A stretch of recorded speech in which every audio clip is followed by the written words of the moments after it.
Welcome to Popternative, where we dive into topical discussions from the worlds of pop culture, social media, and sports. Here is your host, Peter Remoliotis, aka PD Beats. PD Beats here from Popternative, speaking to Tyler Alvarez about Blockbuster dropping on Netflix November 3rd. Thank you so much for your time, man. Welcome to the show. Yeah, man. Thanks for having me. I mean, this is wild because I remember when this project was announced, like no cast, like just the announcement, right? And I was like, wow. And now it's finally coming out. Like, I hate you that it's finally coming out soon. Yes, my God. I've been like so much anticipation for it because like we filmed it and then like it's been a few months and now I'm just like so excited and I'm just like feel really confident about it. Yep. Don't want to get my hopes up, but I mean, look, I'm really happy with what we made. Yep. And had the best time doing it. It's probably like one of my easiest rides of my whole career so far. Yeah. Which I'm coming up on a decade as a working actor in like January, I think, or I think January. Time has been just going by so quick too with the pandemic. Like I did interviews last year of the pandemic, and then I just like the junkets happened like for the new seasons and stuff, and like I was like, it felt like I haven't talked to you in like 5 years, but it was only like a year. You know what I mean? My time actually moves pretty slow. Okay. Like a week feels like a month to me. Yeah. And I kind of like it that it's not because anything bad. Like I love everything I'm doing. Like I'm so content in my life. And I feel like time is like stretched. Like we were in Vancouver filming this for like 3 months. It felt like a year. Yeah. But like in the best way possible.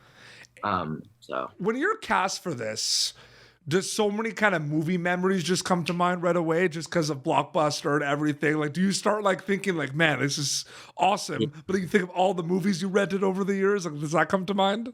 Yeah, it's like I'd never, walking into Blockbuster as a kid, because I'd never imagined that I would actually be like fake working there one day. So it's like little me could see me now.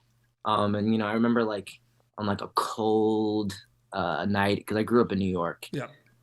Going to the Blockbuster in Washington Heights, and just like it being like a cold night and then walking in there and the smell of like the popcorn, like the ones that you could like buy and then at home warm up, like the big bucket one, and trying to fight of who's gonna which movie we're gonna pick, and like me and my brother would always go and pick a movie, and like it was always a battle to see who was. We always had like a routine for Blockbuster. We'd have go see the movie, go see the video games, and then go see the candy section.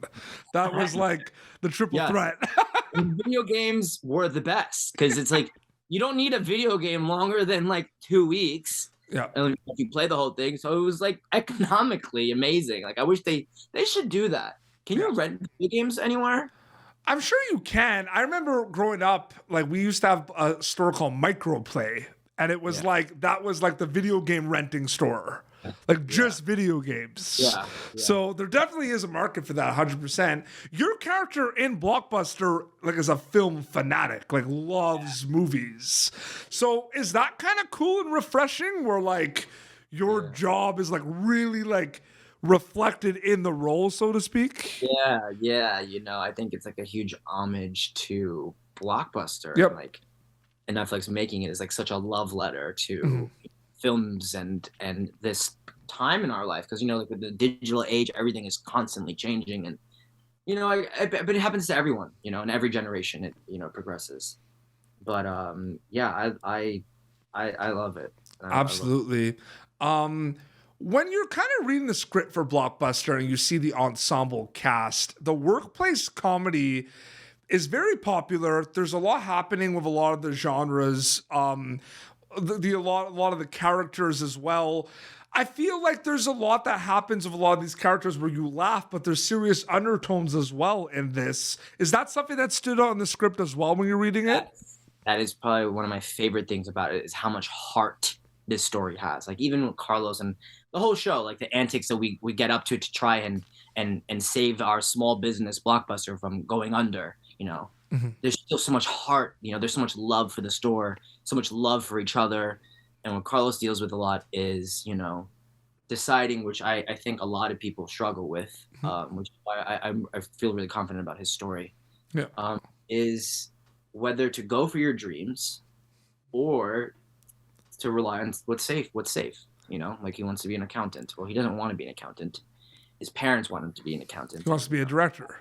He wants to be a director, so it's like you take a risk Yeah. and go for your dreams or play it safe. And I speak to so many of my friends who all the time, you know, they struggle with that. They're like, I'm like, how's work? They're like, man, it's okay. I'm like, dude, like, you know, do what you love. We spend so much time at work. You have to love what you do. Mm-hmm. I heard an interview with some actress. I forgot her name. She's very successful, and she's like, you know, even if I didn't make it, to me, living my life in pursuit of my dreams was a life worthwhile, regardless. No, absolutely. All the people who are like, but what if I don't make it, or what if my dreams? Hey, as long as you're in the pursuit of your dreams, even that in itself is a worthwhile. Oh, 100%. We'll get back to Blockbuster, but I told you before we started too, you were in a recent film as well that I really enjoyed called Crush. It was on Hulu. Yeah. And I did want to ask you a question because I really love that movie, and I'll tell you why I love that movie. It was a non-traditional rom-com, if you think about it. It did a lot of things that, you know, were very interesting to kind of see where, you know, the characters landed at the end and what happened and the outcomes and everything. What was it like working on like a rom-com like that had a lot of like, it wasn't like your traditional rom-com, you know what I mean by that?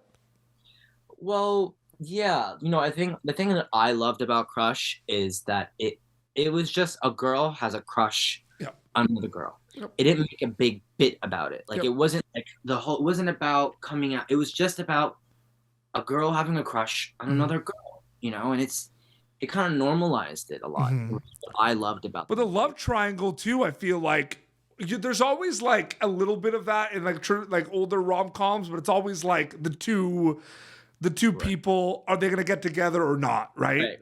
And this one kind of threw in, that's what I meant, like this one threw in this love triangle that I was really interested and invested in, you know what I mean? Yeah. It was a really beautifully written story, and directed amazingly by Sammy Cohen, and we had the best cast, and we had the most fun, and I'm seeing both of them tomorrow, like two of them tomorrow, Tila and Bella, who I have become best friends with. You know, it's funny, I almost didn't do Crush. I was just had wrapped doing a film, and I didn't know if I wanted to do it.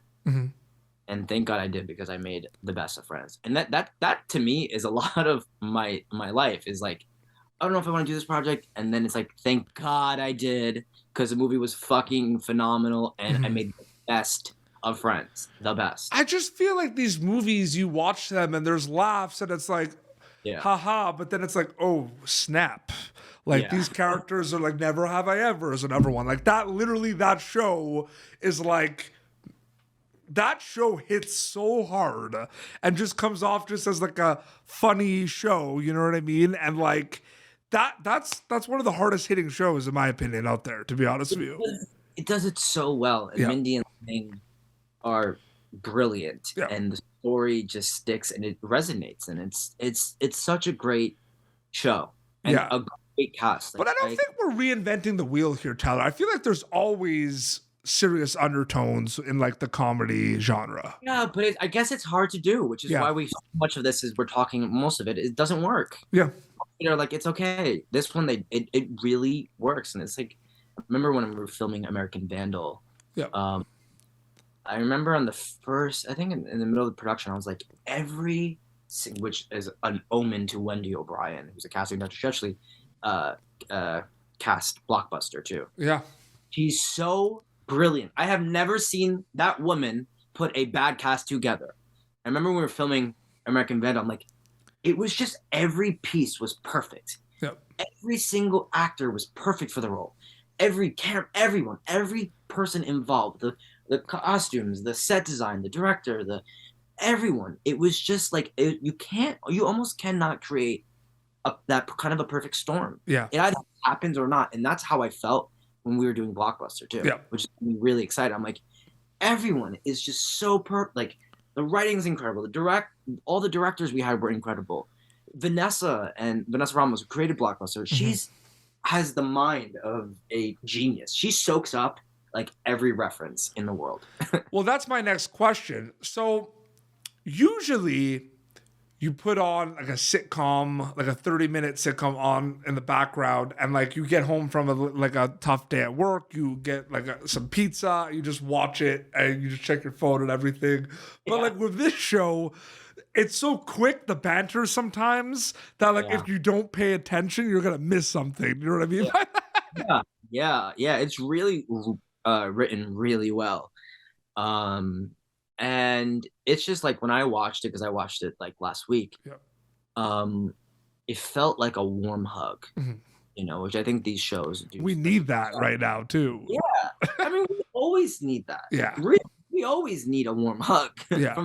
Like I'm also watching, I just started watching, and I'm a little lazy again, but I'm watching the Jeffrey Dahmer story on Netflix. And it's horrifying the whole time. It's like I have to like force myself to watch because it's so fucking good. Yeah. But I'm like, it's like a shock to my system because it's so horrible what's happening on screen in the story.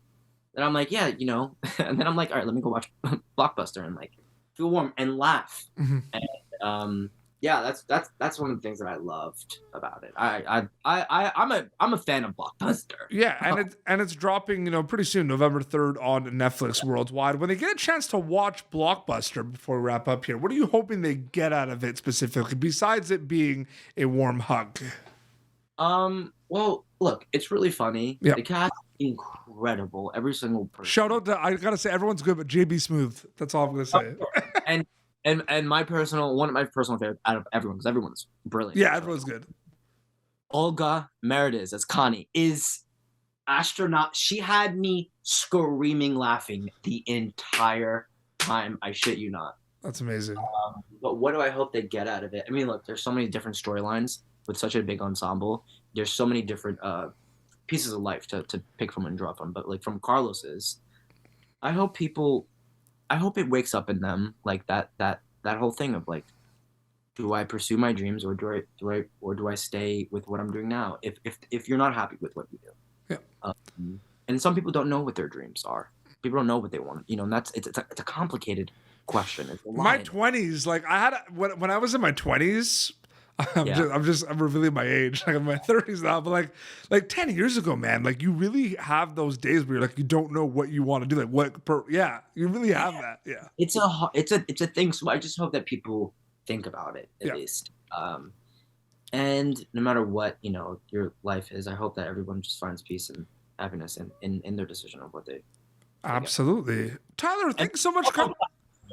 Pardon me? And I was like, I'm talking about all the hard stuff, but it's also really funny. So no, absolutely. But I'm telling you, these comedies, like they're hitting hard.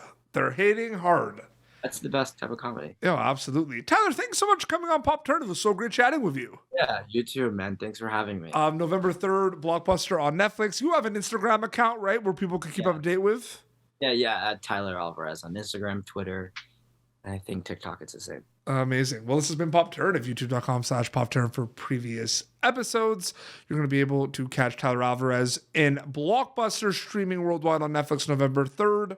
And PD Beats, signing off. Thank you for tuning in to Popternative. Make sure to check out our past episodes of Popternative on YouTube. Be sure to like Popternative on Facebook and follow us on Twitter. This has been an Autograph Communications production.